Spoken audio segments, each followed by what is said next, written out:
We have a lot of big, gorgeous native plants and trees all over the Suncoast, but you may not realize that some of them can be poisonous to our pets. Mark Shambour from the K9 Korral is here to tell us which plants we need to keep our four-legged friends away from. Welcome, Mark and friend. Well, thanks for having me. I have Pasquale, of course. I brought him here before. He's 13 going on 14. Oh. And still, as you can see, I've been giving him a supplement. He's got lots of energy. Yeah, that's like 89 going on 90 for a dog. Yeah, so how did they do in the storm in Irma? All of the dogs really, they had almost like a little worried look on their, you know, not their normal disposition.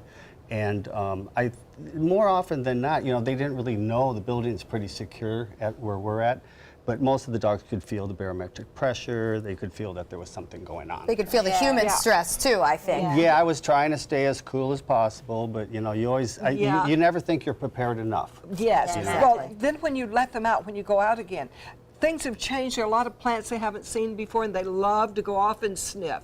Exactly. So that's kind of a worry, isn't it? It is, definitely, especially what we're going to be talking about with the plants and things that Some you wanna plants are watch out for. dangerous. Yeah.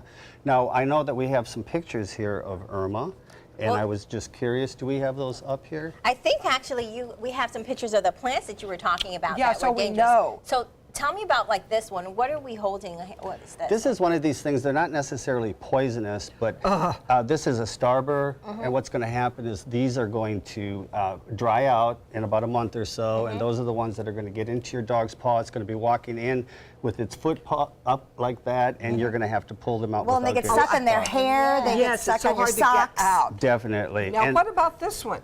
these are what I call them cling-ons. These are going to cling on to your. Let's get you to hold. Well, they can. this. Yeah, they can actually cling on to you and your pet. And they say that in order to get the Klingons off of your dog, you can use. Well, they say vegetable oil, but I like to use coconut oil. Oh, okay. And it comes off much quicker. All of these are going to be eventually Klingons that. Are they safe? If they're, yeah. Now you know. Well, they're not. Look at. We have the sago palm. Now this is something that you want to worry about because that's actually poisonous. Really? It has seeds, and the seeds, your dog could have one or two of them, and it could actually be fatal. Really, they're Oh, my. everywhere. They're Yes, they everywhere are. in the. You know, the county is beautifying. They plant these. We just got to be careful of anything that the dog could or possibly ingest. Yes. Any other plants that we need to look out for? Well, there's also going to be, well, several of them. The oleander, which I was really surprised.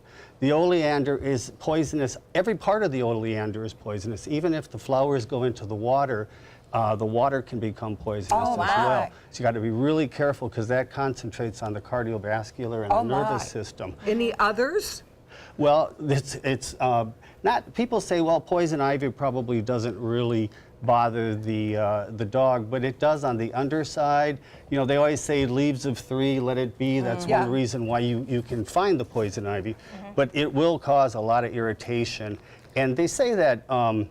I know with humans, you take 3 teaspoons of baking soda to 1 of water, and you can make a paste that you can put on that. But of course, you want to wash everything thoroughly with water before. So the main ways to tell if your dog has gotten into something like this is what kind of reaction? Well, first of all, they're probably going to be vomiting. Their body is going to be rejecting whatever's in it.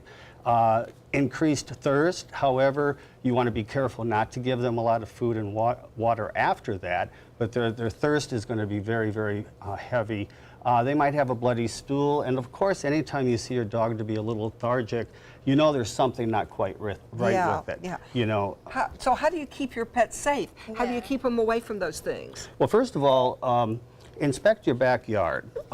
Make sure that you know every plant that's in the backyard and what it produces. The other thing you want to make sure of is keep the leash on your dog when you're walking.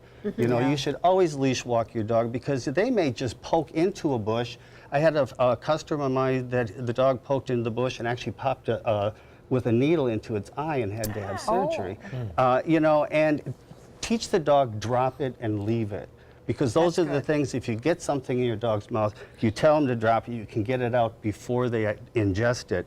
And just be real careful. I mean, don't feed them anything that you wouldn't feed normally, you know, and if it's anything on a walk, assume that it's poisonous. That's very good to know. There is a list from the ASPA of a lot of plants that are dangerous to Yes, pets, if right? you go to the, it's the going to be the animal poison control. They'll have a list of everything. Then there's a big list of it, and get to know the list before. Get to know the plants before, so that when that does come up, that you see your dog with a plant, you'll know whether or not it's poisonous or not. Pascal's very, making me very laugh. good He's, tonight. he's feisty I today. think your friend here wants to go home. So if you need more information, K9 Korral is a great website. You can get all kinds of information, and you can find out about boarding and daycare. Thank you so much. And next, Dr. Jenny is going to talk to us about how we can avoid Alzheimer's. I've got to find out this information.